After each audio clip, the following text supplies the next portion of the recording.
Minnesota Supreme Court has tossed out the conviction of a high school student who created a fake Twitter account to harass another student. Kare11's John Kroman tells us why. The courts would be flooded with cases if they're going to try to prosecute people for saying outrageous stuff on Twitter. Attorney John Archigo represents a high school student identified in court documents as AJB. In 2015, AJB created a fake Twitter account and over a few hours sent 40 tweets aimed at an autistic student, MB. Several tweets encouraged MB to commit suicide by drinking bleach, for example.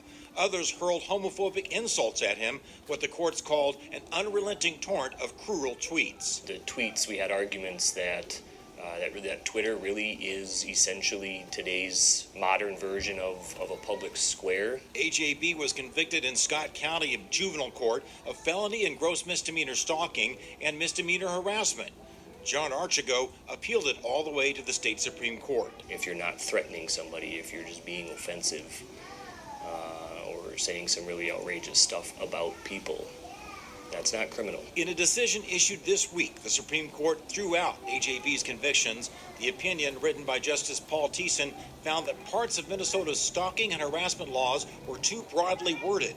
The court left open the possibility that AJB could be found guilty of delivering a message with, quote, intent to abuse, if the juvenile court decides to go that route. Now, often when the people here at the Supreme Court make that kind of decision, lawmakers get involved. The action shifts over here to the state capitol, where they try to come up with a new law to fit the specifics of the situation. That's what happened in the revenge porn case. But even that law is now being challenged in the courts. In St. Paul, I'm John Kroman.